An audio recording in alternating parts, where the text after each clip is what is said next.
Good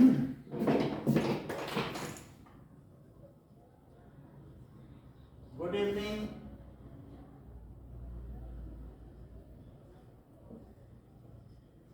आपको भी। प्रवीण बोल रहे हैं? Okay. Manufacturing industries, so production of goods in large quantities after processing them from raw material to more valuable article is known as manufacturing. raw material हम लाते हैं, हम cotton लाते हैं और कॉटन से हम क्लॉथिंग्स बना देते हैं, तो उसको मैन्युफैक्चरिंग कहते हैं। अगर हम गेहूं ले आते हैं, व्हीट ले आते हैं, उससे बिस्किट बना देते हैं। So from raw material production of something which is more valuable, जिसकी कीमत ज़्यादा हो, तभी तो मैन्युफैक्चर किया जाता है। So production of goods in large quantities, थोड़ा थोड़ा मोड़ा नहीं, घर के स्केल पर नहीं। So production of goods in large quantities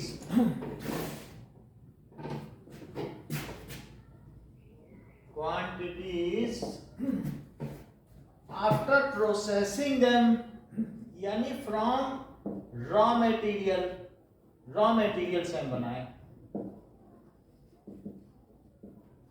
after उसको किसी प्रोसेस से गुजारा जाता है, processing them through certain process, तो उसे किसी न किसी प्रोसेस से गुजारना पड़ेगा। गेहूं को पीसना पड़ेगा, उसका हमको डो बनाना पड़ेगा, कुछ ना कुछ तो करना पड़ेगा, प्रोसेस तो करना पड़ेगा, बेक करना पड़ेगा बिस्किट बनाने के। प्रोसेसिंग देम, गुड इवनिंग बेटा, to make more valuable products, जिससे कि हम और अधिक कीमती चीजें बना सकें, इज कॉल्ड मैन्युफैक्चरिंग। इस चीज को क्या कहेंगे? It is called manufacturing.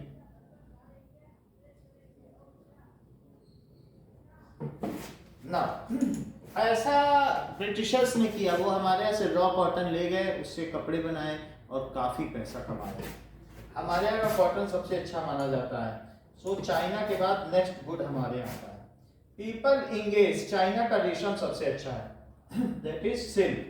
The people engaged in secondary activities convert the raw material into finished good. एक प्राइमरी एक्टिविटी है जो खेतों पे काम करते हैं, सेकेंडरी एक्टिविटी है जो कारखानों में फैक्ट्रीज में काम करते हैं। वो व्हीट से क्या बना लेते हैं? तो व्हीट से वो क्या बनाते हैं? सेकेंडरी एक्टिविटी में वो प्रोडक्ट बना लेते हैं। ओके, तो सेकेंडरी एक्टिविटी होता है जो खेतों में फील्ड में काम ना करें। जैसे प्राइमरी एक्टिविटी है माइनिंग, प्राइमरी एक्टिविटी है दैट इज कल्टीवेशन, फार्मिंग, जबकि सेकेंडरी एक्टिविटी क्या है? उसी रॉ मटेरियल से जो भी चीज माइनिंग से आया या कहीं पर कल्टीवेशन से जो क्रॉप्स आए, उनसे अगर हम कुछ बनाते हैं प्रोसेस करके, दैट इज सेकेंडरी एक्टिविटी। और जो अकाउंटिंग का काम करते हैं कि कितना आया कितना गया, बैंकिंग सेक्टर, टीचर का काम करते हैं, तो वो टर्शरी एक्टिविटी है। सो इस तरीके से 3 सेक्टर्स हैं।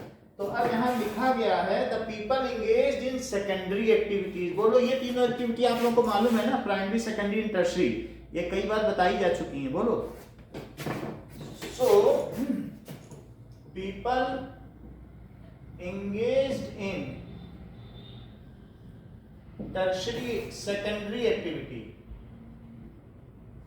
वो कहाँ काम करते हैं? इन फैक्ट्रीज में काम करते हैं। ठीक है, वो कन्वर्ट करते हैं, कन्वर्ट रॉ मटेरियल इनटू, तो उस raw material into finished goods, into finished good. कई बार क्या होता है, वुड की कार्विंग होती है, मार्बल की कार्विंग होती है, उससे स्कल्पचर बनते हैं बहुत सारे लार्ज स्केल पर, वो भी सब सेकेंडरी एक्टिविटी है ना। The economic progress of countries measured by development of various manufacturing industries. The economic progress of country is measured by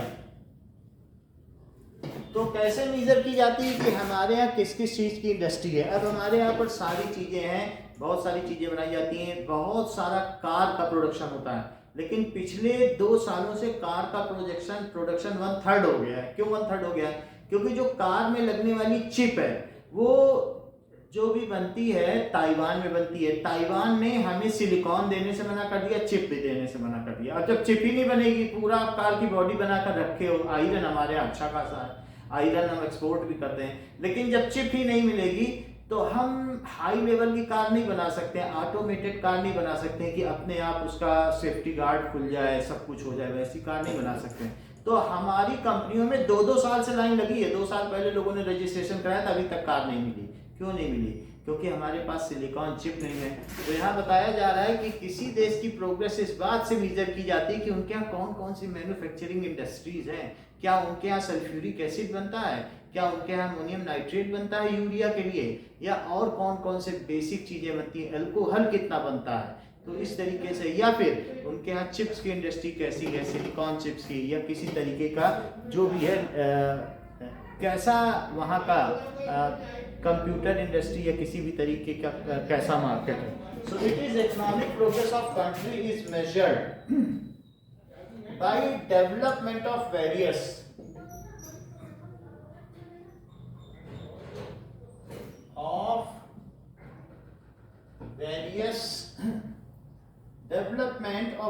manufacturing industries. So manufacturing industries.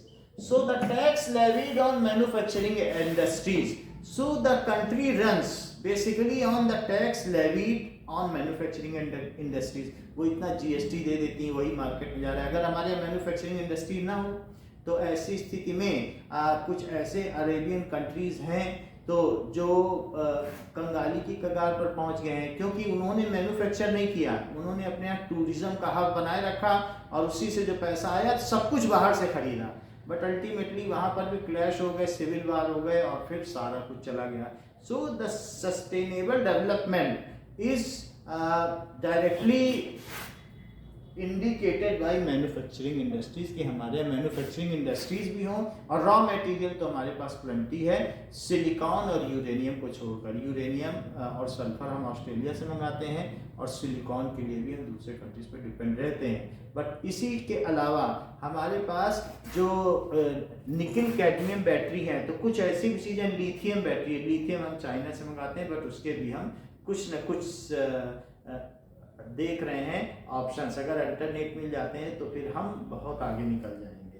तो अभी हमें उस केस में लिथियम के लिए 3-4 मटेरियल ऐसे हैं जो इंडिया में नहीं, otherwise raw material plenty. Manufacturing industries not only help in modernizing agriculture but also reduce the heavy dependence of people on agricultural income by providing them job in secondary and tertiary sectors. Manufacturing industries क्या करती हैं? ये जो hidden unemployment है कि एक खेत है, छोटा सा 2 एकड़ का खेत है, उसमें 5 भाई काम कर रहे हैं। 5 भाई दिखने में तो लग रहा है कि 5 भाई लगे हुए हैं, जैसे एक छोटी सी शॉप हो, प्रोविजन स्टोर, उसमें सब लोग काम करें तो किसकी इनकम होगी? तो ये जो हिडन अनएम्प्लॉयमेंट है उसको हटाती है, वहां से जो अननेसेसरी का है कि आओ फैक्ट्री में काम करो।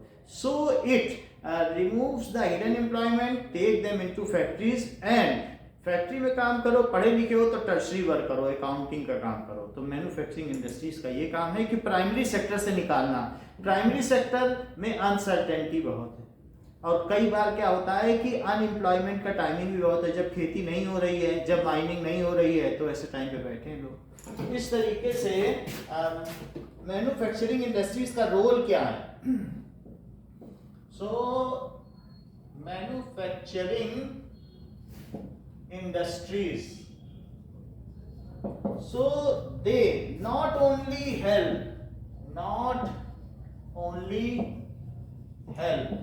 in modernizing agriculture,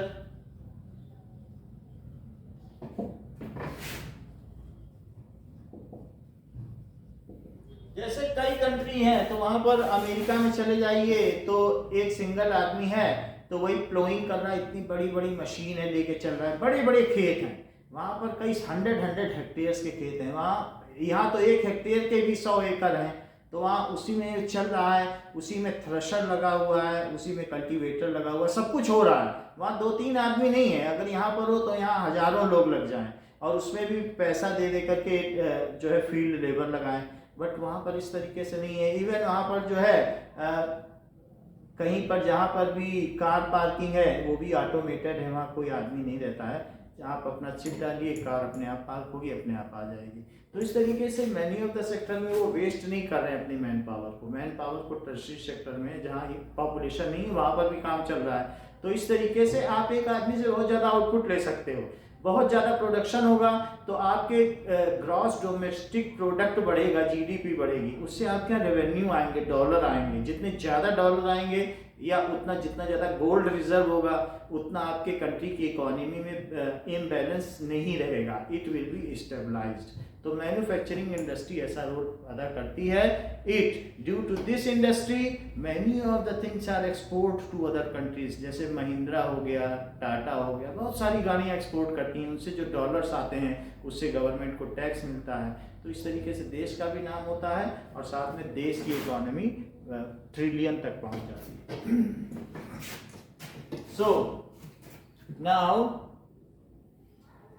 manufacturing industry क्या करती है, मॉडर्नाइजिंग करती है एग्रीकल्चर को, also reduce the dependence of people on agriculture income. It also reduce the dependence of people on agriculture income, क्योंकि एग्रीकल्चर कई बार इसकी अनसर्टेनिटी है, तो मॉनसून बेस्ड है तो इस तरीके से नहीं भी चलता है, तो इसलिए डिपेंडेंस रिड्यूस करती है। And employ them in secondary and tertiary sector by employing them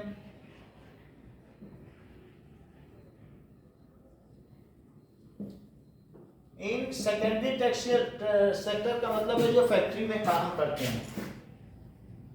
secondary sector जो रॉ मटेरियल से काम करते हैं, बिस्किट बनाते हैं, एंड टर्शियरी सेक्टर जो उसकी अकाउंटिंग करते हैं, या कोई भी वकील, डॉक्टर, ये सारे भी टीचर, ये सभी हो सकते हैं। अब देखिए agriculture and industries are complementary to each other. इसका मतलब ये नहीं है कि एग्रीकल्चर की जरूरत नहीं है, कि आपके यहाँ रॉ मटेरियल नहीं होगा तो फिर आप मैन्युफैक्चरिंग में काम क्या करोगे। दीज आर कॉम्प्लीमेंट्री, वहां ज्यादा सामान होगा तो यहाँ ज्यादा प्रोडक्शन होगा।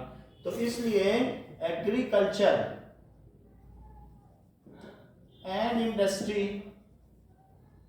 एग्रीकल्चर से बहुत सारी चीजें मिल जाती हैं, इवन बहुत सारा, जैसे आप देखो कि टिम्बर का प्रोडक्शन हो रहा है, लकड़ी, शीशम, साखू, सागौन, इस तरीके से आप देखोगे टीक वुड, और there are many, red wood और न जाने कितने कितने की है, वीनीर की लकड़ी है।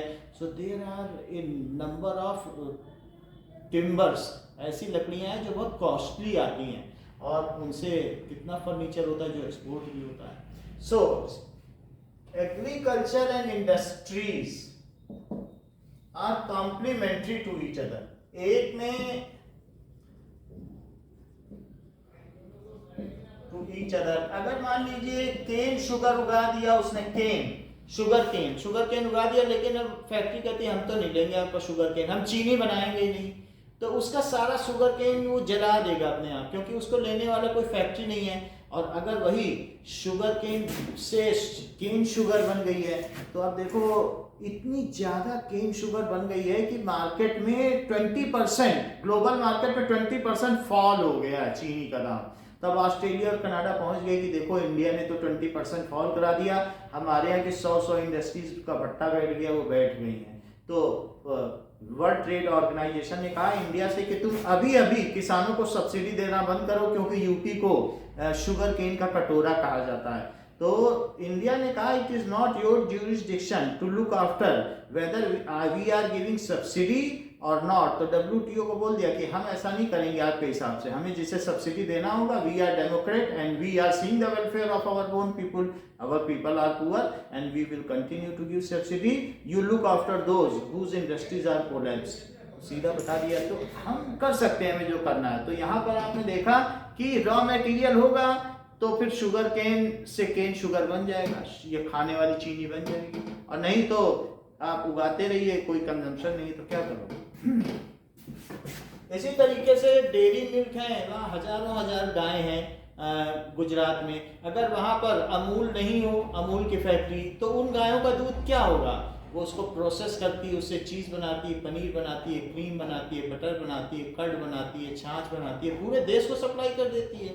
तो एक तरीके से कंजम्पशन भी तो है रॉ मटेरियल का, तो कंजम्पशन है तो रॉ मटेरियल भी होना चाहिए, इसलिए ये एक दूसरे के पूरक कहे हुए हैं। These are complementary to each other. Industrial development assist agriculturist in increasing their production. अगर मान लीजिए प्रमोट करता है इंडस्ट्रियल डेवलपमेंट, हर जगह इंडस्ट्री हो तो किसानों को दूर दूर क्यों जाना पड़े, अपना उनको प्रोडक्शन वहीं आसपास भेज दें। असिस्ट एग्रीकल्चरिस्ट, असिस्ट फार्मर्स, ठीक है, करता है इन इंक्रीज देयर प्रोडक्शन। ऐसा मैं क्यों कह रहा हूं, क्योंकि अगर इंडस्ट्रियल डेवलपमेंट होगा तो बहुत सारे थ्रेशर्स बनेंगे, बहुत सारे कल्टीवेटर्स बनेंगे और कई ऐसे बनेंगे जिनसे प्लोइंग की जा सकती है। There will be many tools related to field will be developed, invented, और उससे और अच्छा सब कुछ होगा। तो इंडस्ट्रियल डेवलपमेंट इसलिए नहीं है, इंडस्ट्रियल डेवलपमेंट ये भी है कि उस इंडस्ट्री से ऐसे टूल्स बनाए जा सकते हैं जिससे फार्मिंग से हम कई गुना हाई यील्डिंग वैरायटी सीड्स और साथ ही साथ कम लोगों से ज्यादा प्रोडक्शन पा सकें। Now in the present day world of globalization our manufacturing industry need to be more efficient and competitive। अगर हम पुराने ढर्रे पे करेंगे, 100 आदमी से वही काम कराएंगे तो हमारा उत्पाद महंगा होगा, our raw materials will be costly। और ये ग्लोबलाइजेशन का दौर है, जो सबसे चीप बेचेगा उसी की मार्केट चलेगी। जैसे चाइना सबसे चीप बेच रहा है तो उसी का सामान चल रहा है, तो उसके लिए आपको थोड़े आदमी लगाने हैं और ज़्यादा प्रोडक्शन करना है, ज़्यादा लोगों से फार्मिंग नहीं करानी है, नहीं तो फिर मार्केट में हमारा कॉस्टली सिस्टम होगा, वो बिकेगा ही नहीं। हम बहुत सारा बनाते हैं, कोल्ड स्टोरेज है नहीं, बहुत सारा सड़ जाता है, हमारा 40% अनाज तो ऐसे ही सड़ जाता है। तो गवर्नमेंट लेकर रखती है, वो उसे मालूम है कि वो सड़ जाएगा, बट लेकिन पॉलिटिक्स ऐसी है कि नहीं लेगी, उनको एमएसपी नहीं देगी, मिनिमम सपोर्ट प्राइस, तो फिर वो लोग सड़क पे आ जाएंगे। तो इस वजह से ये भी सारी चीज़ें हैं। और नहीं तो हाथों हाथ बिक जाएगा, अगर चीपर है तुरंत बेच दो। तो इस तरीके से इंडस्ट्रियल डेवलपमेंट से हमको चीपर प्रोडक्ट्स मिल जाते हैं, रॉ मटेरियल चीपर मिल जाते हैं। Now in present day world of globalisation, in world of globalisation, ठीक है, manufacturing industries need to be more efficient and competitive. Manufacturing industries need to be more efficient and competitive. इसके अलावा industrial now during the last 2 decades the share of manufacturing sector has stagnated at 17% of GDP। so it is that is last 2 decades the share of manufacturing sector जो सिर्फ 17% तक रुक गया है। मतलब जो मैन्युफैक्चरिंग इंडस्ट्री है उसका जीडीपी पे एक बहुत बड़ा असर होना चाहिए, लेकिन हम बड़ी दुख की बात है हम 17% ही प्रोसेस्ड प्रोडक्ट बेच पा रहे हैं, बल्कि हमारा सर्विस सेक्टर 30% कमा रहा है। बाहर चले जाते हैं एनआरआई, वो भी कमाते हैं, और हम यहाँ से भी सर्विस सेक्टर्स हैं, यही यहाँ रहकर भी वो 30% जीडीपी पर कंट्रीब्यूट कर रहा है, 17 ये कर रहा है, और 30 + 70 47, बाकी 53% तो रॉ मटेरियल ही जा रहा है। रॉ मटेरियल नहीं जाना चाहिए, रॉ मटेरियल बिल्कुल नहीं जाना चाहिए, प्रोसेस्ड मटेरियल जाएगा तो जीडीपी आएगा, बट हम ऐसा कर ही नहीं पा रहे हैं, हमारे मैन्युफैक्चरिंग इंडस्ट्रीज का अभाव है। तो ये अच्छी बात नहीं है। So during last 2 decades, यानी आप ये समझिए 2000 से 2020 decades, contribution to GDP by manufacturing sector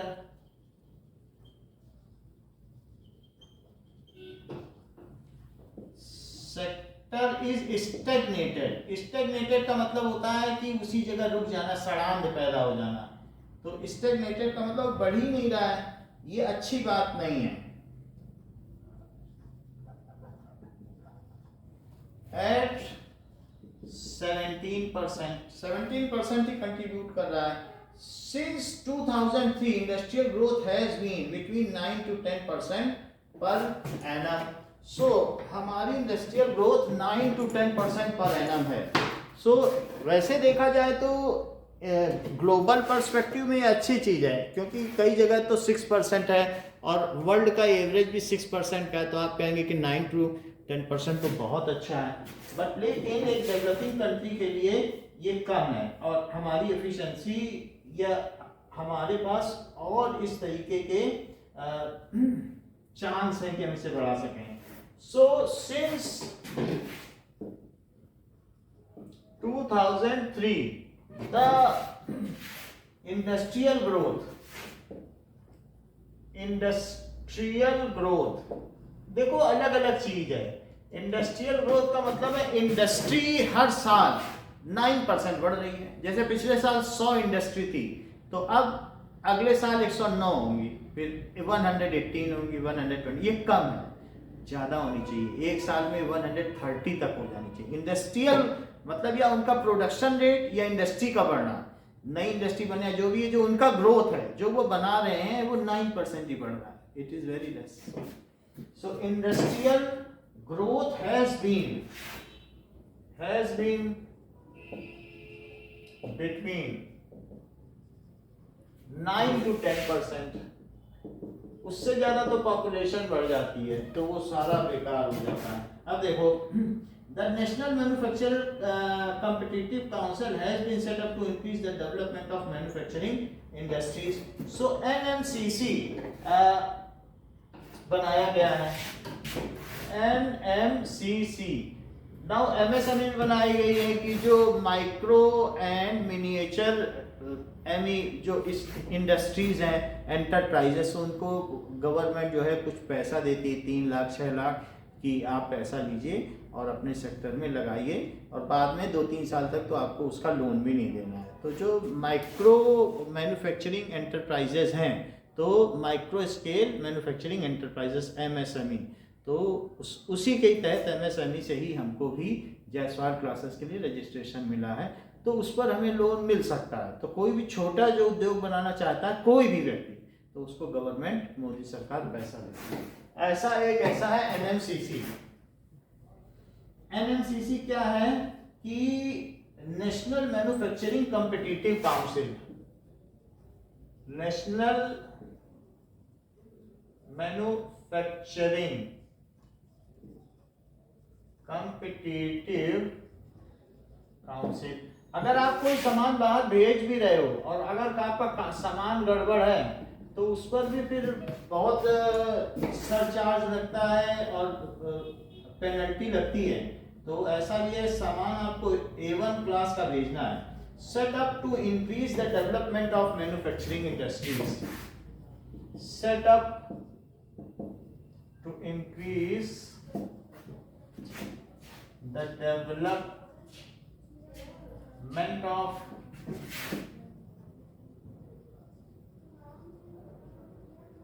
manufacturing industries. तो ये इंश्योर करती है कि किस तरीके से ज़्यादा से ज़्यादा इंडस्ट्रीज बढ़ाई जाए, या हम किसी तरीके से कोई नई टेक्नोलॉजी लाएं और उसको बढ़ाएं।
Now,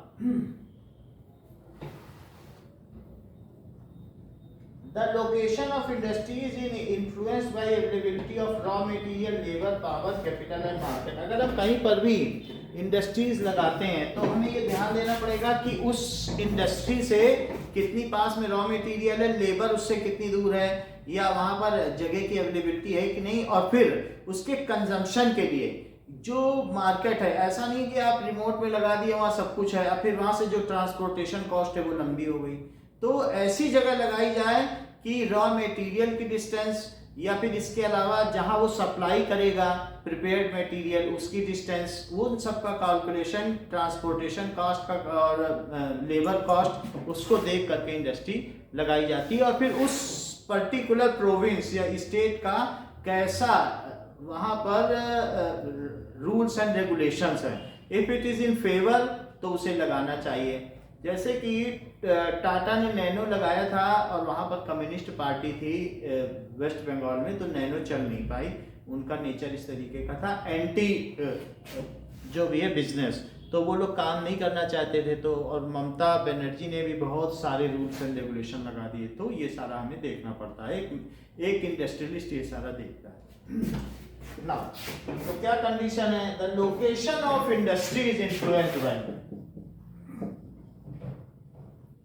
लोकेशन ऑफ, इसको लीनियर प्रोग्रामिंग आगे आप चलकर पढ़ोगे बीएससी में पार्ट 2 में, तो ये पता चलेगा कि कैसे होता है। Location of industry is influenced by, industries is influenced by, कैसे इन्फ्लुएंस होती है? अवेलेबिलिटी ऑफ रॉ मटेरियल, की चीजें अवेलेबल हैं,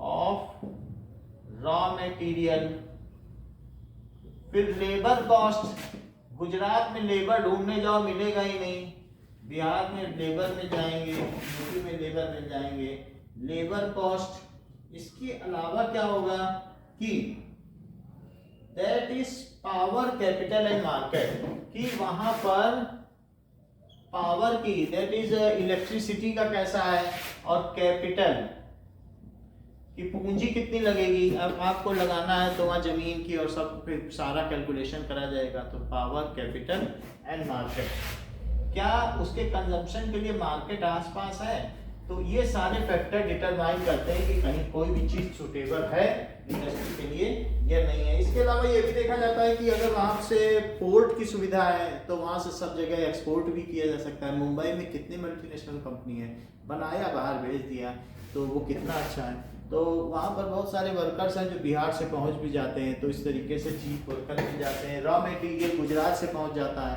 तो बहुत सारा कॉटन मिल वो सब है, क्योंकि वहाँ से कॉटन पहुँच जाता है। तो कुछ चीज़ें आसपास हैं तो उससे काम चल जाता है। Now several industries come together to make use of advantage offered by the urban centers. So कई बार ऐसा होता है कि advantage offered by urban centers, बहुत सारी इंडस्ट्रीज जो है शहरी सुविधाओं के लाभ को भी उठाना चाहती हैं। So they are near the urban centre, suburban area में लगा ली जाती हैं। Next is they are known as agglomeration economy. So several industries come together to make use of advantage offered by urban centers. ये देख लो, several industries take advantages offered by urban centers. कुछ चीजें urban centres हैं वो बनाते हैं, तो आपको जरूरी नहीं कि हर चीज बनाओ, कुछ चीजें उनसे ले लो। कार कंपनी सब कुछ थोड़ी ना बनाती है, कई चिप कहीं से ले लेगी, कहीं से कोई चीज ले लेगी और अपना असेंबली करेगी। तो ऐसी चीज को एग्लो कौन सी इकोनॉमी कहेंगे? That is called agglomeration economy. सच अगर किसी के सपोर्ट से कुछ बाई प्रोडक्ट उनसे ले लिए और अपना बना लिया, असेंबल कर लिया, तो सच इकोनॉमी ये डिपेंडेंट है दूसरे पर, is called agglomeration economy.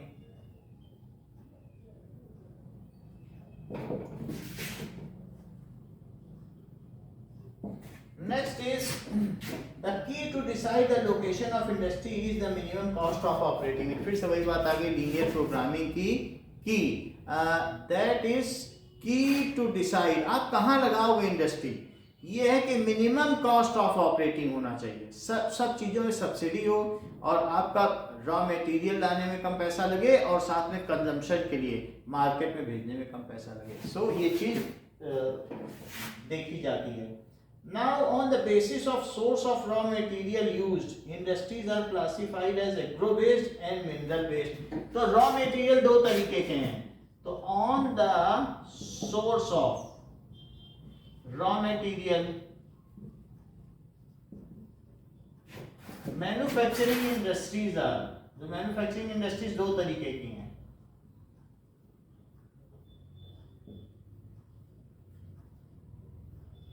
Manufacturing industries are agro based. अगर मान लीजिए वो खेती के प्रोडक्ट लेती हैं और या मिनरल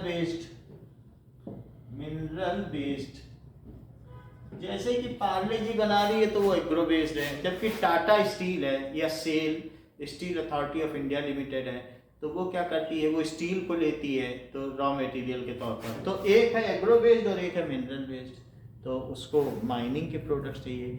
कोल को कुछ अगर कोई कर रहा है तो वो मिनरल बेस्ड है। Now based on role industries are classified as basic and consumer industries. So industries are classified, कुछ ऐसी भी होती हैं कि बेसिक इंडस्ट्रीज हैं और कुछ ऐसी होती हैं कि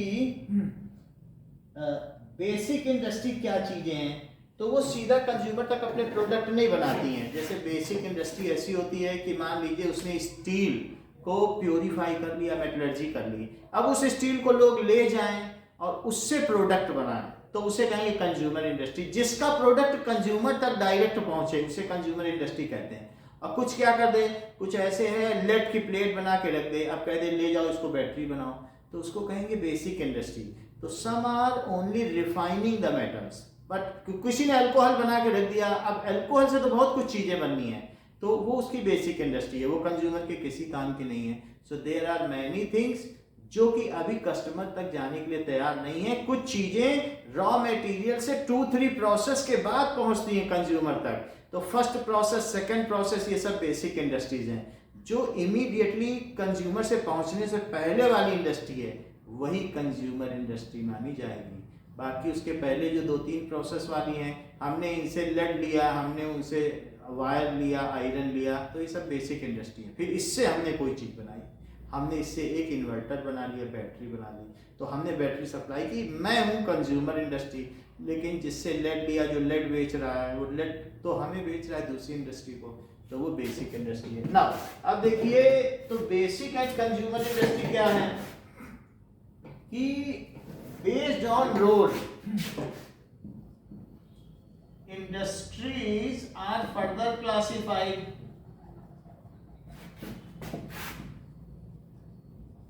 नहीं चलेगी।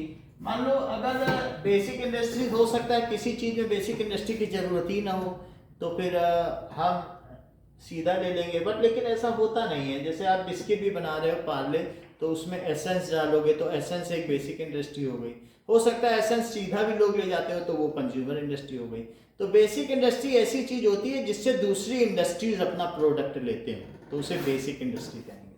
सो industries are further classified on role. तो वो कौन कौन सी हैं? Basic industry and consumer industry. Now, basic industry is includes iron and steel industry, aluminium industry, जो इस तरीके की है। Basic industry include iron and steel industry, aluminium industry, इस तरीके से है।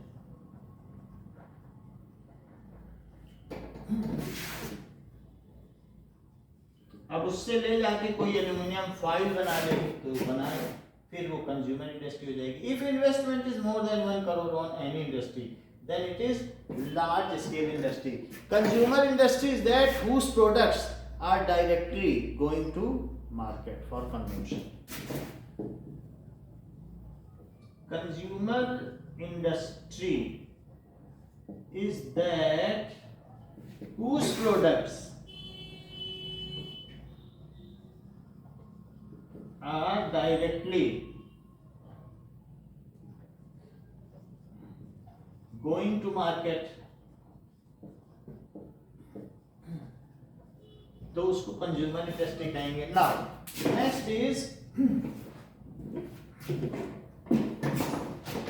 अब देखिए कुछ लार्ज स्केल इंडस्ट्री होती हैं, कुछ small industry, small scale industry होती हैं. अगर किसी में 1 करोड़ से ऊपर रुपया लगा हुआ है, जो उसका कैपिटल है, फिक्स्ड कैपिटल है, ठीक है, तो उसको कहेंगे लार्ज स्केल इंडस्ट्री. एक होता है कि रोटेटिंग कैपिटल है, कि रोज अपना उसमें से बीज आ रहे हैं, सब कुछ है. जब फिक्स्ड कैपिटल तो वो होता है कि हमने ज़मीन ले ली, फैक्ट्री ले ली, मशीनरी लगा दी, तो वो तो फिक्स्ड कैपिटल है.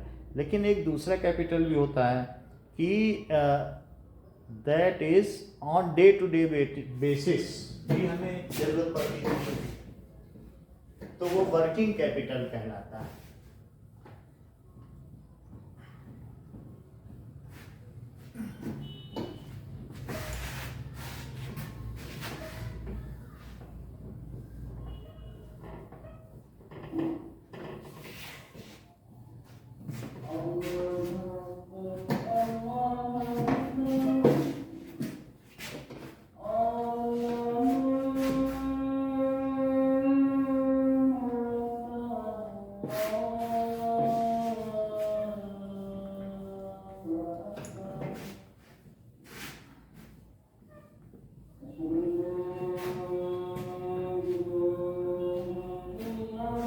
नेशनलिज्म इन इंडिया समझ में आ गया अच्छे से?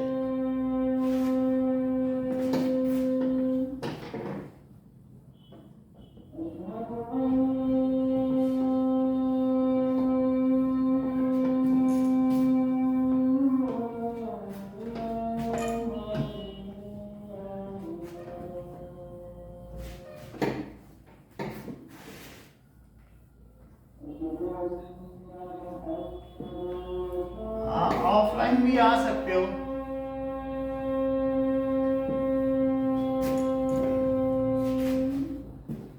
ऑफलाइन चल रहा है अभी, कुछ लोग आना चाहो तो आ सकते हो. बाकी मैं कंफर्म करके एक बार थोड़ा और ये पीसीएम से पूछ के कि क्या चल रहा है बताऊंगा.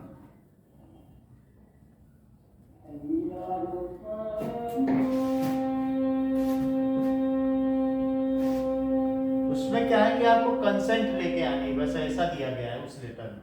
अपने मदर फादर की कंसेंट लेके एक लेटर में ना. अब देखो कि लार्ज स्केल इंडस्ट्री क्या है. If investment is more than 1 crore, so if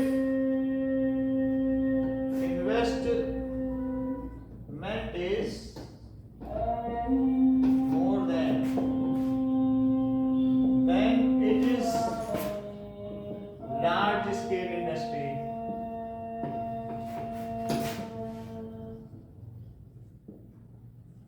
तो on the basis of capital के है, पहले on the basis of role था कि बेसिक एंड कंज्यूमर इंडस्ट्रीज है, फिर अलग अलग तरीके से इसको बताया गया है. फिर ये भी बताया गया on the basis of raw material, तो एग्रो बेस्ड, मिनरल बेस्ड, दो अलग अलग बताई गई. Now large scale industries which are jointly run by state and individual or group of individual coming together are joint sector industry. ऐसा भी हो सकता है कि कुछ लोग नहीं चला पा रहे तो 50% अपना स्टेक होल्डर्स या शेयर स्टेट को दे दें, कि जो प्रॉफिट आएगा तो उसमें आधा हम स्टेट को देंगे और आधा हमारा रहेगा. तो इस तरीके से ज्वाइंट वेंचर वाली इंडस्ट्री होती है. या कई ग्रुप एक साथ मिलके आ जाएं, तो उस तरीके से भी जॉइंट वेंचर बनता है। नाउ तो बताया गया कि industries which are jointly run bye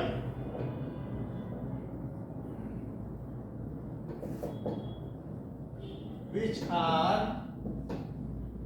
jointly run by state and individual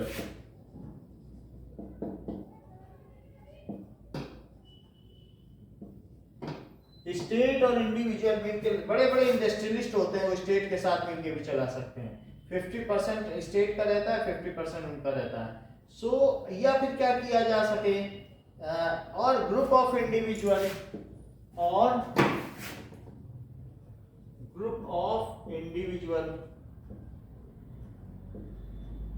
उनकी अपनी रूल बुक होती है, बहुत सारे नियम होते हैं, उसके हिसाब से चलना पड़ता है। एंड दैट आर, जब हम कंपनी लॉ पढ़ेंगे तो कंपनी लॉ है, उसी के हिसाब से उनको चलना पड़ता है, तो कॉमर्स पढ़ने में होता है।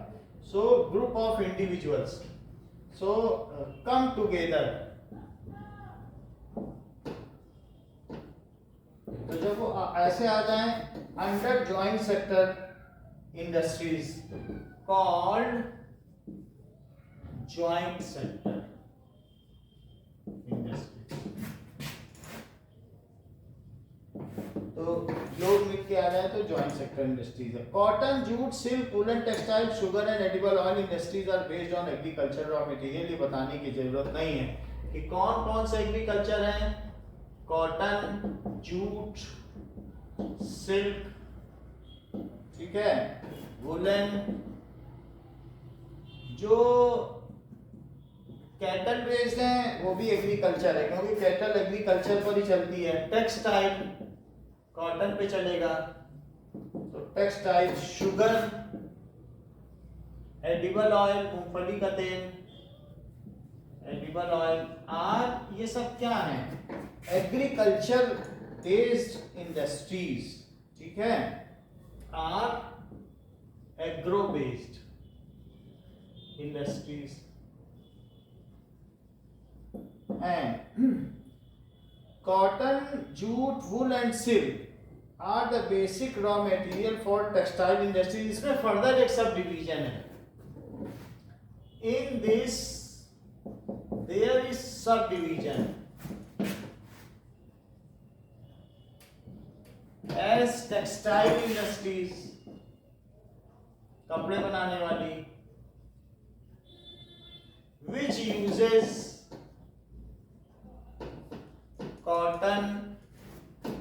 कॉटन यूज करेगा, सिल्क यूज करेगा, वूल यूज करेगा, तो ये सारी चीज यूज करता है ना। जूट भी यूज करता है, जूट के बोरे या बहुत सारी चीजें ऐसी बनती हैं जूट के मटेरियल। अब देखिए कि इन 1854 the first successful textile mill was established in Mumbai. सबसे पहले यहाँ पर सूरत के व्यापारियों ने मुंबई में इन 1854 फर्स्ट सक्सेसफुल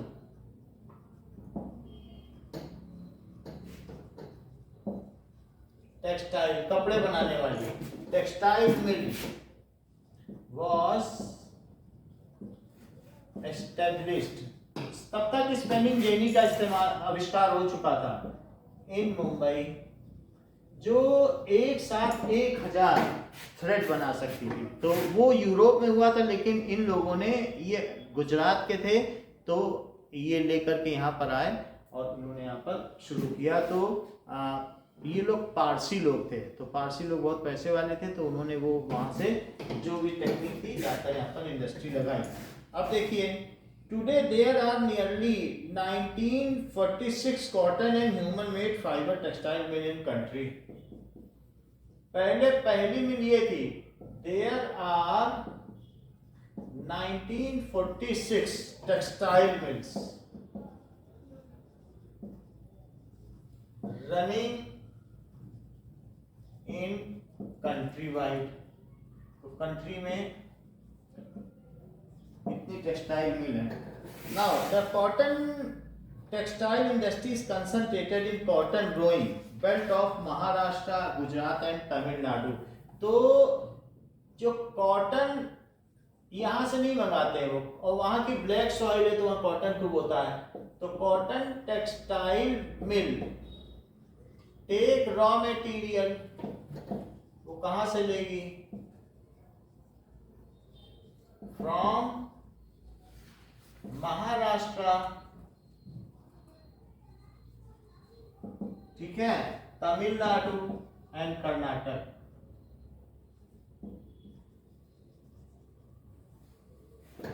नहीं तो पैसा ज्यादा लग जाएगा और कहीं से लेंगे तो। एक्चुअली प्रोडक्ट की कॉस्ट कम होनी चाहिए, ये सबसे बड़ी बात है। India has the second largest installed capacity of spindles in the world. In this 43.13 million spindles after China. हम सबसे ज्यादा हमारे पास सूत काटने के, कॉटन से हम थ्रेड बना सकते हैं, उसको स्पिंडल कहते हैं, तकली कहते हैं। तो वो स्पिंडल एक साथ घूमती है और बहुत सारे थ्रेड बना, हम सबसे ज्यादा चाइना के बाद सबसे ज्यादा थ्रेड हम ही बनाते हैं। तो स्पिंडल्स इस तरीके से होता है, बहुत सारे हम लोगों ने देखा था स्पिंडल से। तो ये चीज है, ये नीचे घूमती रहती है और इसमें थ्रेड बनता रहता है, तो इसमें कॉटन लगा के थ्रेड बनाया जाता है और ये रोटेट करती रहती है। तो इंडिया में second largest installed capacity, India has 43.13 million spindle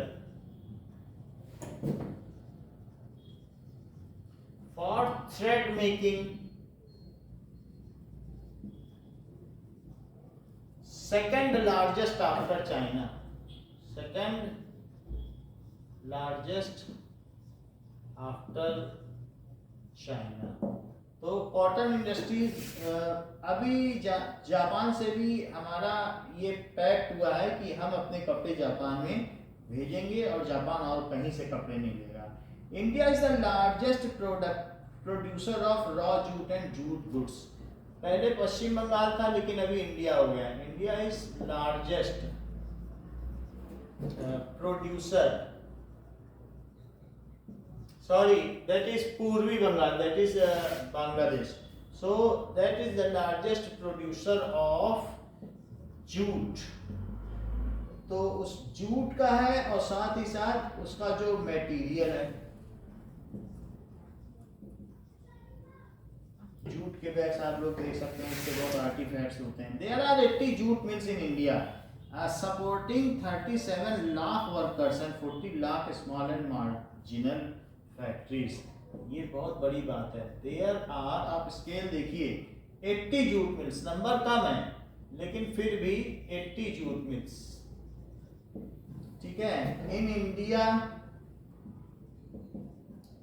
ये बहुत पहले की बात है, 2011 की बात है, 201011 में, ठीक है। लेकिन इसमें 37 lakh workers working in it. तो इसमें इतने वर्कर काम करते थे, ठीक है। And 40 lakh small and marginal farmer. और जूट का जो प्रोडक्शन करते थे वो फार्मर कितने थे? तो 40 lakh and 40 lakh jute farmers भी थे। तो जूट इंडस्ट्री हमारे यहाँ की बड़ी इंडस्ट्री है। Most of the jute industries, ये कहाँ पर है? These industries are concentrated in West Bengal at the banks of Hooghly river. These are concentrated in West Bengal, वहाँ पानी बहुत चाहिए। So West Bengal near Hooghly river.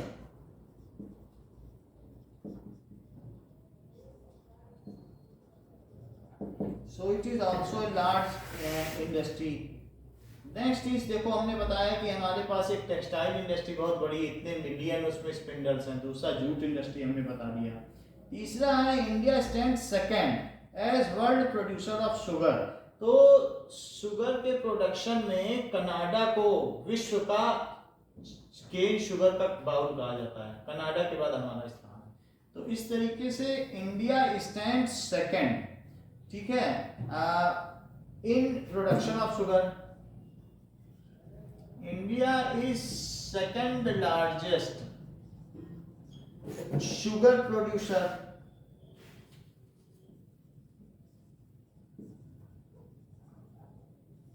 However, first in production of गुड़ तो हमारे यहाँ ज्यादा बनता है, लेकिन हम उसे शुगर में बदल नहीं पाते। प्रोडक्शन ऑफ गुड़ या खांड सारी,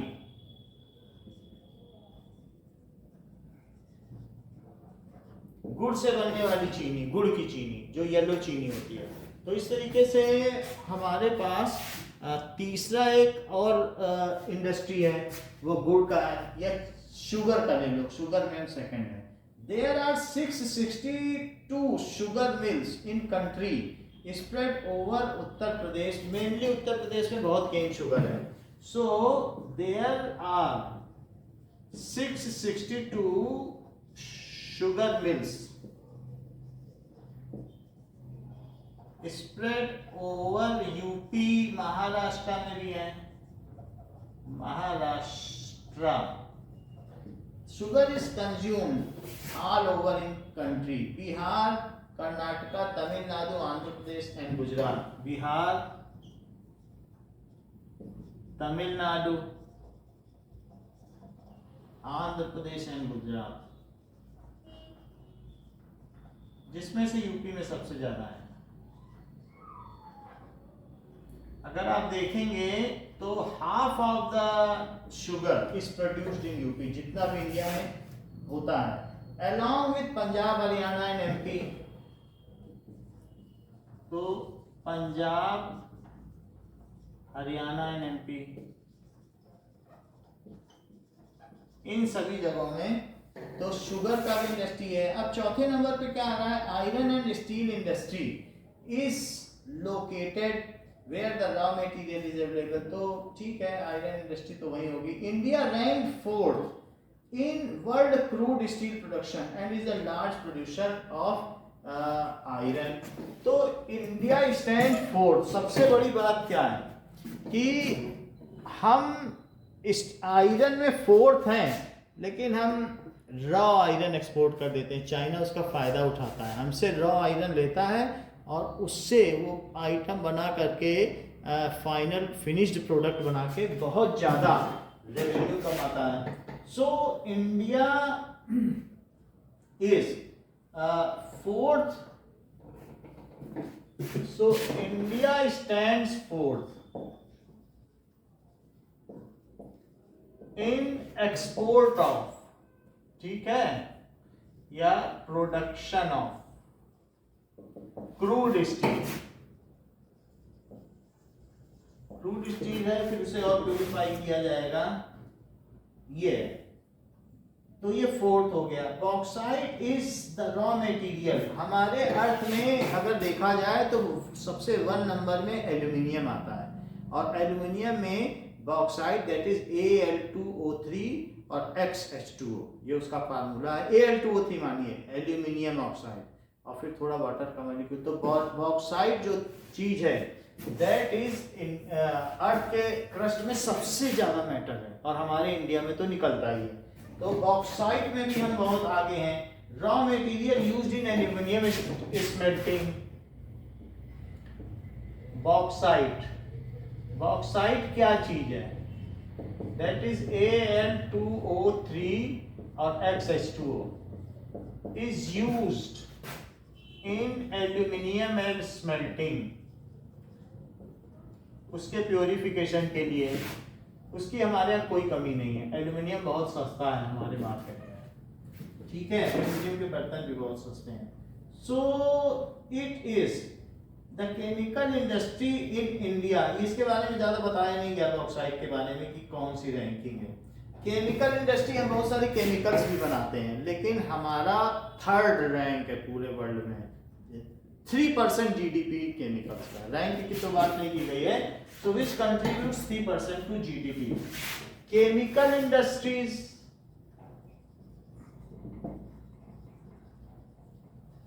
इन इंडिया कंट्रीब्यूट्स 3% इन जीडीपी, जो भी हमारा जीडीपी उसमें सिर्फ 3% है। Rapid growth has been recorded in both organic and inorganic industry. So organic industry भी बढ़ रही है और इनऑर्गेनिक इंडस्ट्री जो भी है, तो ऑर्गेनिक है carbon based industry and inorganic जो है नॉन कार्बन बेस्ड इंडस्ट्री, इनकी ग्रोथ हो रही है। India is the third largest producer of nitrogenous fertilisers. सबसे नंबर 1 पर है नाइट्रोजीनियस फर्टिलाइजर्स का है यूएसए। जहाँ सल्फ्यूरिक एसिड सबसे ज़्यादा बनेगा, H2SO4 ज़्यादा बनेगा तो अमोनियम सल्फेट बन जाएगा और अमोनिया ज़्यादा बनेगा, तो इन दोनों में यूएसए आगे है, तो उन दोनों से वो NH4 होल ट्वाइस SO4 बना देता है जो कि यूरिया है। तो इस तरीके से इंडिया यूरिया के या फर्टिलाइजर में कौन सा स्थान है? So India is the third largest producer of nitrogenous fertilisers. कुछ ऐसे होते हैं जो फॉस्फोरस फर्टिलाइजर्स होते हैं, कुछ नाइट्रोजीनियस होते हैं, तो ये नाइट्रोजीनियस है। So India is ammonium sulphate, India is third largest producer of, America number 1 पे है, प्रोड्यूसर ऑफ नाइट्रोजीनियस फर्टिलाइजर्स, तो उसका स्थान है। इसके अलावा India first cement plant was established in Chennai, लेकिन अभी हमारे यहाँ 128 लार्ज और 332 मिनी सीमेंट प्लांट है। सो इन 1984 तक हमारे पास कोई सीमेंट प्लांट ही नहीं था, इतना बड़ी बात है, 84 तक ही नहीं था। इन 1984 first cement plant was established in, तो सबसे पहले चेन्नई में ये प्लांट बना, लेकिन अभी now 128 large and 332 small plants are in India। इतने सीमेंट प्लांट्स अभी इंडिया में हैं। अब देखिए ऑटोमोबाइल इंडस्ट्री हमारे यहाँ की बहुत अच्छा रन कर रही है। इज लोकेटेड अराउंड आपके में 1904 लिखा है, देख लो, हमारे में 1984 लिखा है। आप इसको मैं लिख देता हूँ 1904, आप इसको चेक कर लेना। 1904 होना भी चाहिए, क्योंकि नहीं तो इतनी देर में कैसे सीमेंट होगा, तब तक तो सीमेंट का खूब इस्तेमाल होता है। 04 होना चाहिए, नहीं तो 84 तक तो बहुत सीमेंट यूज होता है। अब ये देखो कि द ऑटोमोबाइल इंडस्ट्री, जैसे कार की इंडस्ट्री है या बाइक की इंडस्ट्री है, ये कहाँ कहाँ लोकेटेड है? तो दिल्ली, गुड़गांव, मुंबई, पुणे, कलकत्ता, चेन्नई। हम इसका भी बहुत ज़्यादा एक्सपोर्ट करते हैं। Mobile industries are located Delhi, Gurgaon, Chennai, तो सभी मेन जगहों पर है, क्योंकि वहाँ कंज्यूमर बहुत ज़्यादा है। मुंबई, पुणे, कोलकाता,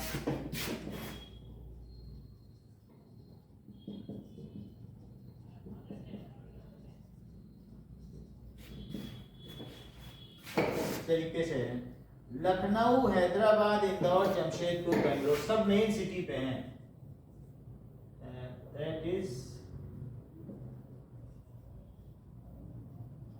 लखनऊ, हैदराबाद,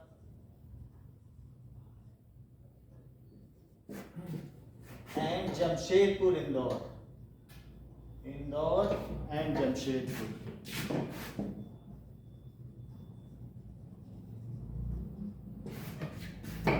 ये तो बात हो गई कि ऑटोमोबाइल इंडस्ट्रीज है। STPI, software technology parks of India, has come up across 46 locations at different centers of India. That is STPI, Software Technological park of India. इसमें सिलिकॉन का जो चिप्स बनते हैं, चाहे मोबाइल में लगने वाले सिम कार्ड हैं या किसी भी चीज में जो भी चीज पड़ती है, चिप पड़ते हैं, वो सारा सिलिकॉन का। पार्क ऑफ इंडिया एक तरीके की इलेक्ट्रॉनिक इंडस्ट्री है। So is located at 46 locations, जबकि बेंगलोर को सिलिकॉन सिटी कहा जाता है, silicon valley. So that is are located at 46 places in India. तो इस तरीके की भी manufacturing industries are fully responsible for 4 types of pollution, air, water, land and noise. जो भी है उसमें बहुत सारा क्या होता है कि एफ्लुएंट निकलता है, वेस्ट निकलता है, तो वो सब पानी में ड्रेन कर दिया जाता है, पानी खराब हो जाता है, कंटामिनेट हो जाता है, उससे एक्वेटिक एनिमल मरते हैं। बहुत सारा इसमें क्या होता है, स्मेल्टिंग होगी या कुछ ना कुछ होता रहता है, तो उससे क्या होगा कि जो एयर, पॉल्यूटेड एयर है, उससे एयर पॉल्यूशन हो जाता है। कई बार ऐसा होता है कि माइनिंग करने से वहाँ आसपास की ज़मीन इनफर्टाइल हो जाती है, तो इंडस्ट्री से तो बड़ा नुकसान है। So industries are responsible, noise भी होती है। So pollution due to industries क्या क्या हो सकते हैं?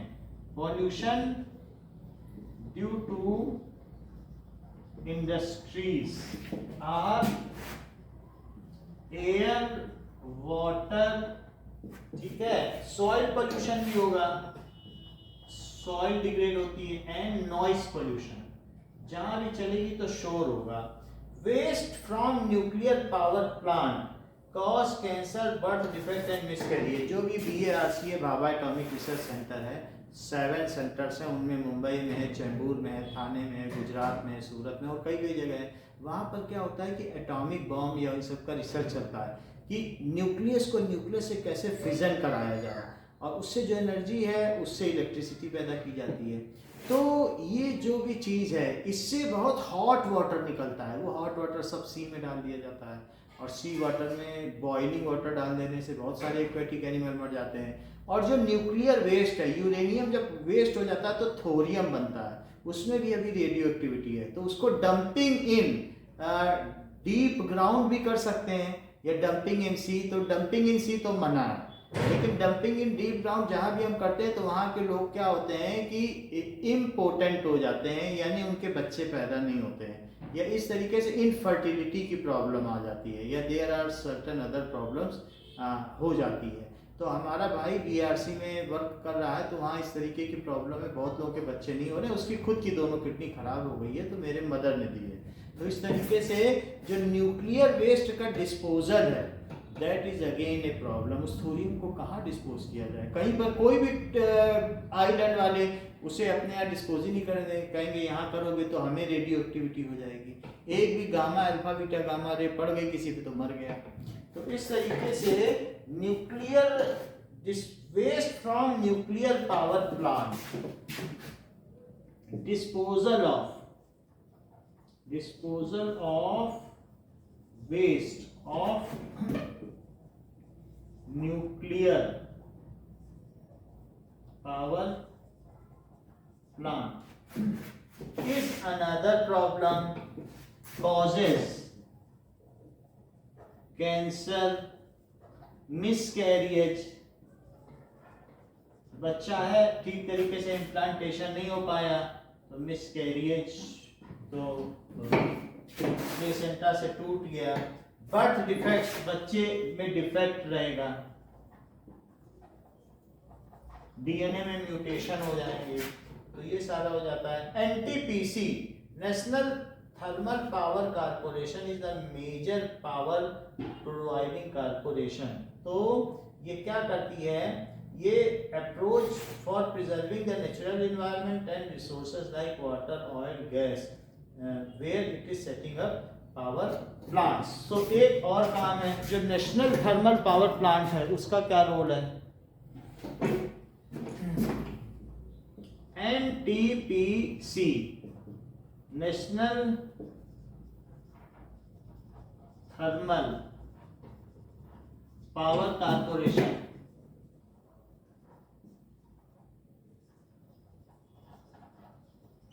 looks after aspects of pollution for new industries. जो न्यू इंडस्ट्री है वो जहां पर हो रही हैं तो क्या वो पॉल्यूट तो नहीं कर रही हैं या सॉइल को डिग्रेड तो नहीं कर रही हैं, इन सब चीज के बारे में ये देखती है। तो इस चैप्टर के बारे में जो भी था हमने आपको सब कुछ बता दिया है। अब आप क्वेश्चन पढ़ेंगे तो आपको समझ में आ जाएगा। ना ग्लोबलाइजेशन पे आइए। ग्लोबलाइजेशन को मैं वर्बली समझाऊंगा।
Globalisation in Indian economy.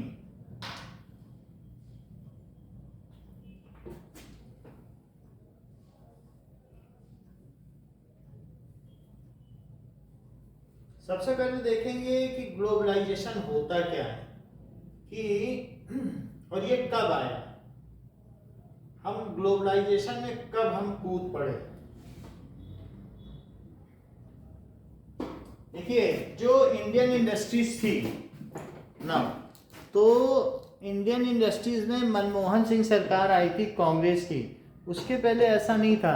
हम लोग ग्लोबलाइजेशन से डरते थे। ऐसा क्यों था? क्योंकि हम ये सोचते थे कि अगर मान लीजिए हमने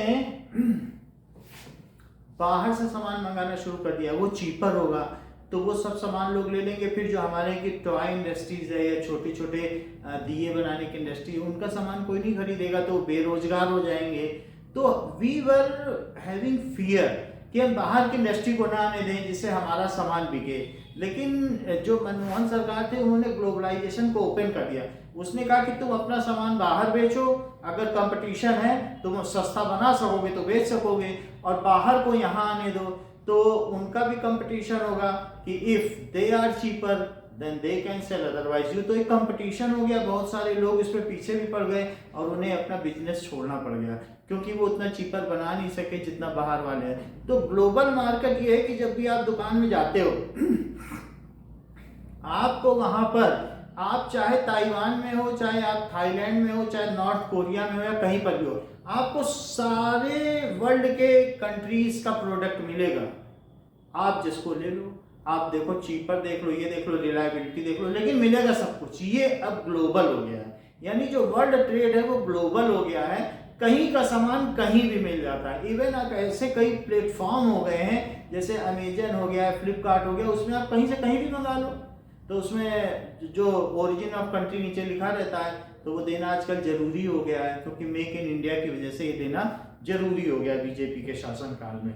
अदरवाइज किसी भी कंट्री का कोई भी सामान, हमारे कोचिंग सेंटर में भी ऐसे 60-70 देश के सामान रखे हुए हैं। तो ग्लोबलाइजेशन में हम कहीं से कुछ भी मंगा सकते हैं, चाहे ऑनलाइन मंगा सकते हैं। तो ये चीज होता है, वहाँ प्राइस का भी कंपेरिजन होता है। अब देखो, in the matter of years, so globalization in Indian economy,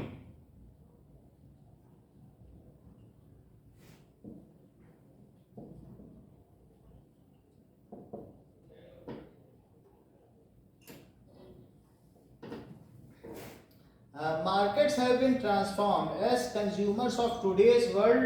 Some of us have a vast choice of goods and services before us, which is relatively recent phenomena.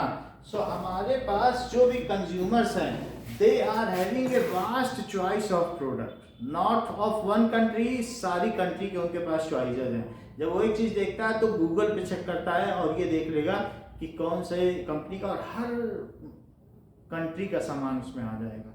तो vast choice and services which is relatively recent phenomena. ऐसा पहले नहीं था, पहले हमें अपनी country का सामान मिलता था, बाहर का नहीं मिलता था, क्योंकि there were heavy custom duties. लेकिन अब लोग धीरे धीरे कंट्री टू कंट्री पैक्ट हो रहा है कि हम लोग क्यों ना अपनी कस्टम ड्यूटी रिजॉल्व कर लें। तो दो देशों के बीच में हमने ऐसा मालदीव के साथ किया कि कस्टम ड्यूटी नहीं लगेगी, तुम्हारा सामान हमारे आएगा तो हम नहीं लेंगे, तुम नहीं लेंगे। ऐसे बाईलेटरल ट्राईलेटरल ऐसे चल रहे हैं, लोग कस्टम ड्यूटी भी खत्म करते चले जा रहे हैं, क्योंकि कस्टम ड्यूटी का बैरियर रहेगा तो 2000 की चीज़ दूसरी जगह पहुंच जाएगी 4000 में, वहाँ कौन खरीदेगा। तो हम अपना सामान बेचना चाहते हैं तो हम उनसे कहते हैं तुम कस्टम ड्यूटी ना लगाओ तो मेरा 2000 का सामान तुम्हारे यहाँ के लोगों को 2000 में मिल जाए, हमारी बिक्री बढ़ जाएगी। तुम भी अपना सामान हमारे यहाँ बेचो, हम भी कस्टम ड्यूटी नहीं लगाएंगे। ऐसे करके कई देश कर रहे हैं। तो जो भी प्रोडक्ट कर रहा है, कस्टम ड्यूटी धीरे धीरे रिजॉल्व हो रही है और एक दिन में तो एलिमिनेट ही हो जाएगी। लोग सोचेंगे कि सामान हमें बेचना है, ये चीज़।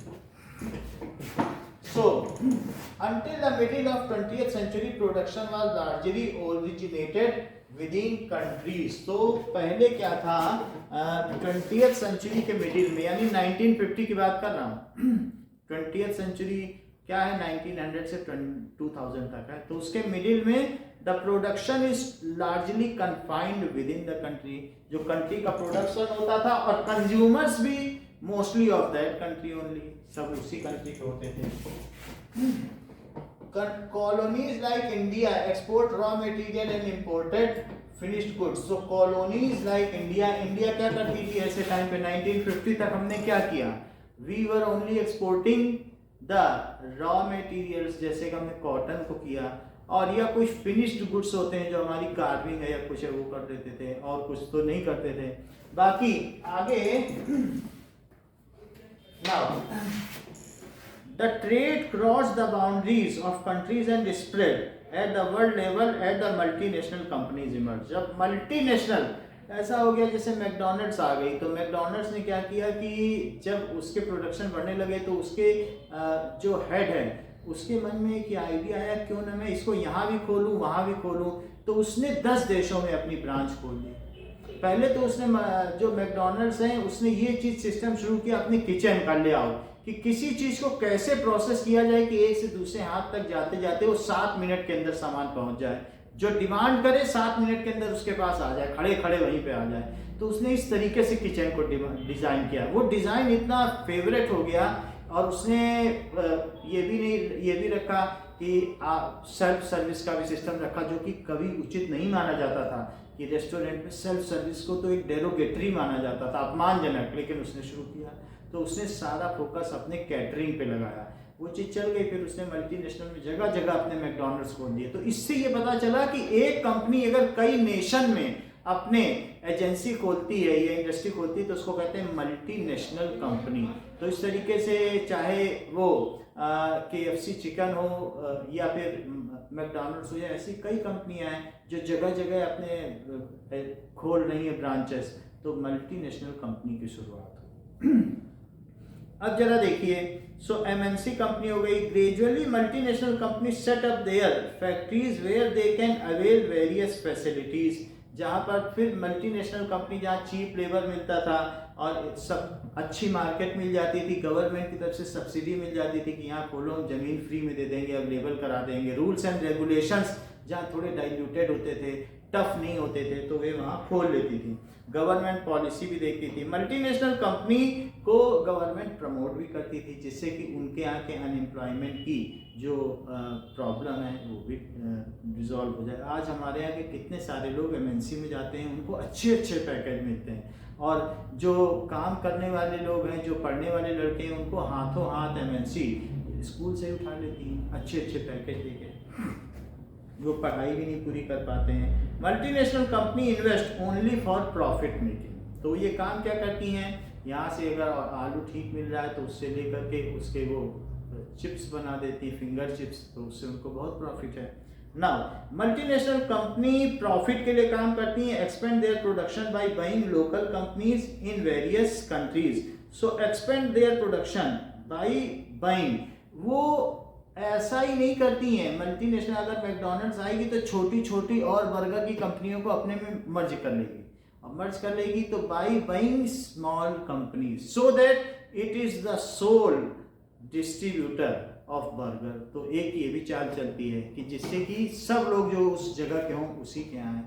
तो इस तरीके से बाइंग लोकल कंपनीज, लोकल। अब आप देखो हज में वोडाफोन का विलय हो गया, इसी तरीके से जी में सोनी का विलय हो गया, तो आपस में लोग मर्जर कर लेते हैं so that they are the sole holder of any entertainment और न्यूज़ प्रोग्राम। अब देखिए, in fact many of the top multinational company have wealth exceeding the entire budget of developing countries governments. They are having such a budget which exceeds the annual budget of many government. इनके पास इतना पैसा है कि budget जितना हमारा होता है साल का उससे भी ज़्यादा इनके पास पैसा होता है। and there are billionaires also। अगर आप देखें टॉप बिलियनियर्स तो वो कई कंट्री के बजट से ऊपर पैसा रखते हैं। Ford Motors as American company is one of the largest automobile with production spread over 26 countries। तो Ford Motor की 26 countries में ब्रांचेज हैं, अमेरिकन है company. Now foreign trade has been the main channel connecting countries since a long time। So foreign trade, हमारा विदेशों से व्यापार होता रहा है। पहले सिल्क रूट था, चाइना से ये ईरान तक फैला हुआ था, हिमालय से होता हुआ और आगे चला गया था, हिंदू कुश से होता हुआ, तो वहाँ से फॉरेन ट्रेड आता था, वहाँ से ईरान से कुछ सामान आता था, फिर वो इंडिया भी आ जाता था। तो पहले लैंड रूट था, फिर धीरे धीरे सी रूट भी बने। तो हम लोग फॉरेन ट्रेड तो बहुत पहले से करते आए हैं, ये 1600 से ही चलता है, जब से सी वॉयज, लॉन्ग सी वॉयज शुरू हुई। तो we were involved in it। Foreign trade helps in connecting market, and now the communication is so fast, so now it is rapid। हम बाहर की कंट्री की चीज़ भी 7 दिन से 15 दिन के अंदर रिसीव कर लेते हैं। Multinational company are playing a major role in globalisation process. इस वजह से ग्लोबलाइजेशन हो रहा है। Multinational companies they are, if you are purchasing the same chips packet here, the same chips packet in Dubai, तो यहाँ का जो लेज है वो 10 रुपए के हिसाब से है, वहाँ का लेज है वो वहाँ 100 रुपीज़ का है, लेकिन उसकी क्वालिटी अलग है, इसकी क्वालिटी अलग है। जहाँ जैसा कंज्यूमर है, और अगर यही लेज आप नेपाल में खरीद कर खाओगे तो खा नहीं पाओगे, इतना घटिया है। तो ऐसा नहीं है, they know the capacity of purchaser, उसके हिसाब से वो प्रोडक्ट बनाती हैं और वो वहीं के लिए होता है। तो एक कंपनी ये भी देखती है ये उसका कि किस तरीके का कैपेसिटी है, पॉकेट कैपेसिटी, उसके हिसाब से वो क्वालिटी बनाती है और वो बेचती है। तो मल्टीनेशनल कंपनी क्या करती है, playing a major role in globalisation process. तो ग्लोबलाइजेशन प्रोसेस में हर एक चीज़ हर जगह उपलब्ध है, तो इसलिए ग्लोबलाइजेशन यानी complete globe is now A shop, you can purchase anything from anywhere। This is known as globalization। Now globalization, globe is at your hand reach, that's why it is known as globalization in Indian economy। तो Indian economy वहाँ कहाँ ठहर रही है। Now information and communication technology has played a major role in spreading the production of service across the countries। Even tertiary sectors are giving their services। यहाँ के लोग coaching पढ़ा रहे हैं दूसरे कंट्रीज़ के लोगों को, जो इंग्लिश पढ़ाने वाले हैं, फ्रेंच स्पीकिंग है। तो ये चीज़ क्या है, टर्सरी सेक्टर की सर्विसेज दी जा रही हैं सब online. So it is due to internet, due to world wide web, तो दिया जा रहा है। और हम दूसरे जगहों की शॉप पर एक सीधा एक्सेस रखते हैं। कहीं की भी आप दुकान खोल लो, दुबई की मार्केट, तो आप खोलोगे तो आपके मोबाइल में आ जाएगा दुबई की कोई भी मार्केट, और उसके प्रोडक्ट आ जाएंगे, फिर उसमें से आप चूज़ करो और पिकअप करो। तो इस तरीके से होता है। Now barriers on foreign trades and foreign investment were remove to a large extent. Foreign trades जो बाहर से चीज़ें आती थी उन पे कस्टम ड्यूटी लगती थी, सीमा शुल्क। जितने की चीज़ नहीं है 80% उसका सीमा शुल्क है, वो अब रिमूव होता चला गया, अब नहीं लग रहा, क्योंकि आपका सामान हमारे यहाँ बिके, हमारा फिर आपके यहाँ। ये बाईलेटरल आपस में पैक्ट है कि द्विपक्षीय समझौता, तो हमारा भी तुम्हारे यहाँ बिकेगा, नहीं तो हम तुम्हारा रोकेंगे तो तुम हमारा रोकोगे। तो बाईलेटरल पैक्ट से जो है कस्टम बैरियर रिमूव होते चले जा रहे हैं। सो इससे गवर्नमेंट को फ़ायदा है, उसकी चीज़ बाहर जा रही है तो एक्सपोर्ट हो रहा है। Now starting around 1991 government decided that time has come. 1991 की बात कर रहा हूँ, ये मनमोहन सिंह की सरकार थी उस समय। तो उस समय बहुत शोर हुआ कि क्यों कर रहे हो ग्लोबलाइजेशन, हमारा सामान, हम डर रहे थे कि बाहर से आ जाएगा तो हम क्या कैसे बेच पाएंगे, हमारा सामान 10 रुपए का है, बाहर से 5 ही रुपए में आ जाएगा, तो कस्टम ड्यूटी सब हटा दोगे। तो लेकिन फिर भी मनमोहन सिंह सरकार ने एक डेयर डिसीजन लिया कि इसके बिना नहीं चल सकता है। पूरे ग्लोब में जो है ग्लोबलाइजेशन हो रहा है, पूरा मार्केट खुला हुआ है, सब लोग सब जगह से ले रहे हैं और हम इंडिया तक कन्फाइंड है। तुम एक्सपोज हो जाओ, बाहर लोगों के साथ कंपटीशन करो, तुम्हारा प्रोडक्ट ऊंचा बनेगा, अच्छा बनेगा, और फिर तुम अच्छा बनाओगे तभी बेच पाओगे। सो अच्छी अच्छी टेक्नोलॉजी लाओगे। तो इस तरीके से हम that we were expose to globalisation, ऐसा 1991 में हुआ। रिमूविंग बैरियर्स और restriction set up by government is known as liberalisation. इस तरीके से लिबरलाइजेशन की शुरुआत है, हम लिबरल्स हो गए, ठीक है, छोड़ो कस्टम ड्यूटी। तो इसे उदारीकरण की प्रक्रिया कहा गया, उदारीकरण। Now due to liberalisation of trade, trade में लिबरल हो गए कि कस्टम ड्यूटी नहीं लगाएंगे। Businessman are allowed to take decision freely about what they wish to export और इंपोर्ट। आप अपना सामान बनाओ, बेचो, बाहर बेचो, अंदर बेचो, हम हर चीज में लिबरल हो गए। नहीं तो इतने कानून थे, you can not export beyond this, नहीं तो हमारे यहाँ कमी हो जाएगी। अब हम क्या करते हैं कि हमने प्याज उगाया, हमने सारा प्याज भेज दिया पाकिस्तान, हमने सारा प्याज भेज दिया ईरान, हमें हमारा पैसा है तो इंडिया में नहीं मिलेगा, हम बाहर भेज देंगे। तो इसी को तो लिबरलाइजेशन कहते हैं। Our product we are free to sell it anywhere in the world, इसको लिबरलाइजेशन। पहले ऐसा नहीं था। World Trade Organization is one such organisation which aims to liberalise Indian trade. World Trade Organization is intended, वो ट्रेड को देखती है, व्यापार को देखती है। तो विश्व व्यापार संगठन, it is intended to make it more simpler, जो ग्लोबलाइजेशन प्रोसेस है कि लोग ग्लोब की मार्केट को से सामान ले सकें। Now in recent year the central and state government of India have taken special steps to attract foreign companies to invest in India. इस तरीके के कई सेमिनार होते हैं, हम लोगों को अटेंड करते हैं कि हमारे यहाँ आओ, हम सब्सिडी देंगे, इतने साल तक सब्सिडी देंगे और ये फैसिलिटीज़ देंगे। तो ये सारी चीज़ें लोगों को अट्रैक्ट करती हैं। और जो कंट्री की स्टेबिलिटी है, कंट्री का जो इंडेक्स है, चाहे वो BSE इंडेक्स हो, स्टॉक एक्सचेंज का, उससे भी पता चलता है कि यहाँ का किस तरीके का टेंडेंसी है। और जो हमारा फॉरेन रिजर्व है, हमारे पास कितनी स्टेबल इकोनॉमी है, उससे भी पता चलता है कि हम कितना सपोर्ट कर सकते हैं। Now there are visible impact on Indian economy due to globalization. A lot of foreign companies have invested in different sector of economy. हमारे यहाँ बहुत सारी MNC हैं, इवन नेशनल इंडस्ट्री से ज़्यादा जो हम लोगों ने देखा मैन्युफैक्चर, उससे ज़्यादा MNC हैं। और बहुत सारे आपके खुद के घर वाले लोग, आसपास के लोग MNC में ही काम करते होंगे। So which has created job opportunities for many of the people. Byju's की भी जो है ये चाइना से आई हुई है, तो हमें पता ही नहीं चल पाता है कि कौन हमारे यहाँ का है, कौन बाहर का है। तो ऐसे बाहर के भी हैं, तो फिर भी सब एक जैसे रहते हैं, पता ही नहीं चल पाता है इसमें, क्योंकि ये कंपटीशन का दौर है। नाउ वेदांतु इंडिया की है। While globalization has benefited well of consumers, also producers with skill, education and wealth. हमें जो वेल ऑफ कंज्यूमर्स हैं, जो सामान ले सकते हैं, उनको तो बेनिफिट हुआ है, साथ में the skill is also upgraded. If a producer is having a skill and technology, then only ही can compete in market. So ये चीज है। बायजूस आप देख लेना, इसमें जो इनिशियली था इसका विरोध हुआ था कि जो शाहरुख खान है वो चाइना के प्रोडक्ट को क्यों कर रहा है, क्योंकि गलवान घाटी में जब हुआ था तो सब लोगों ने इसका विरोध किया था। तो फिर लेकिन वो तो फाउंडर हो सकता है, तो CEO तो हमारे यहाँ के हैं ज़्यादातर, आप देख लो। लेकिन हाँ, बायजूस का जो फंड है, यानी मैक्सिमम स्टॉक होल्डिंग वो चाइना की है, तो उसका जो बेनिफिट है वो चाइना को जाता है, उसके स्टॉक्स के हिसाब से चलता है, जिसके ज़्यादा शेयर होंगे उसी का वो होगा। तो चाइना हमारे यहाँ फंडिंग करता है, जिससे कि वो ज़्यादा से ज़्यादा फंडिंग करके उसके ज़्यादा से ज़्यादा बेनिफिट ले सके, ऐसा। तो अब देखो, while globalisation is benefited well of consumers, तो इससे हमारे यहाँ साथ प्रोड्यूसर और जो प्रोडक्शन उसकी स्किल भी बढ़ी।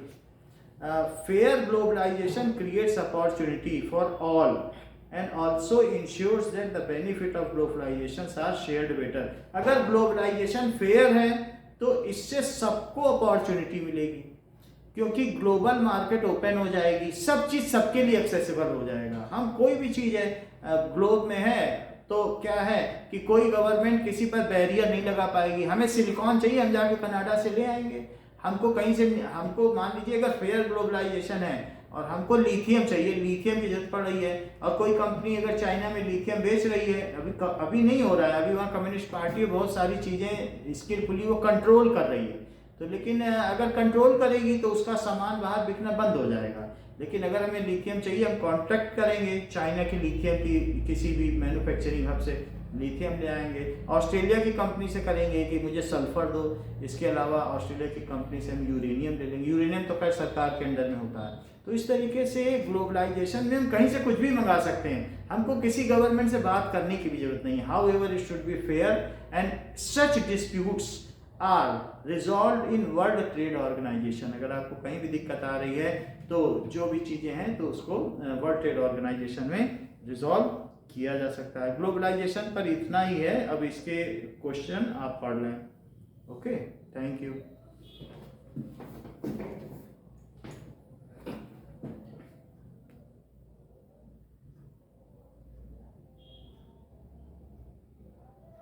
वेलकम वेलकम वेलकम बेटा।